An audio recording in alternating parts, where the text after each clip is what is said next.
நித்யானந்தா உயிரிழந்ததாக நேற்று ஒரு தகவல் பரவிய நிலையில் அதற்கு நித்யானந்தா பதிலளித்துள்ளார். சாமியார் நித்யானந்தா கடந்த சில மாதங்களுக்கு முன்பு கைலாச நாட்டிற்கு சென்றுவிட்டதாக கூறி தலைமறைவானார்.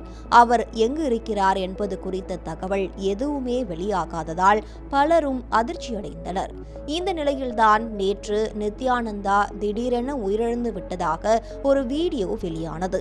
ஆனால் அதை மறுத்து நித்யானந்தா தற்போது வேறு ஒரு வீடியோவை வெளியிட்டுள்ளார்.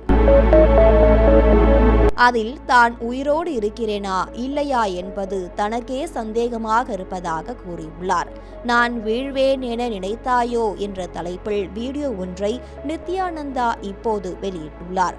அதில் இன்னமும் குறைந்தபட்சம் 150 ஆண்டுகளாவது நான் உயிரோடு இருப்பேன் என்றும், இந்து எதிரிகள் இந்து வெறுப்பாளர்கள் தன்னுடைய நேரத்தை வீணடிப்பதாகவும் நித்யானந்தா பேசியுள்ளார். தன் மீது அவதூறு பரப்புபவர்களை தாக்கப் போவதில்லை என்றும், தான் 126 வயதில்தான் பேக் செய்து கொண்டு செல்லலாம் என்று இருந்ததாகவும், இப்போது தன் வாழ்நாளை 1000 வருடங்களாக அதிகரித்து விட்டதாகவும், தயவு செய்து என்னிடம் வம்பு பண்ணாதீர்கள் எனவும் நித்யானந்தா வெளியிட்ட வீடியோவில் அவர் பேசியுள்ளார்.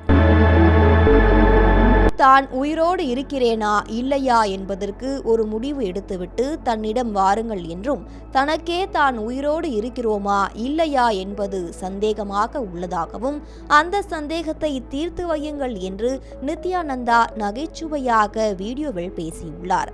இந்த வீடியோ தற்போது சமூக வலைத்தளங்களில் வைரலாகி வருகிறது. தொடர்ந்து நித்யானந்தா உயிரிழந்து விட்டதாக அவ்வப்போது செய்திகள் உலா வரும் நிலையில் ஒவ்வொரு முறையும் நித்யானந்தா இதுபோல பதிலடிகளை கொடுத்து வருகிறார். உண்மையில் கைலாசாவில்தான் இருக்கிறாரா நித்யானந்தா? அவரது உடல்நிலை எப்படி உள்ளது? அவர் எங்குதான் இருக்கிறார் என்பது புரியாத புதிராகவே உள்ளது.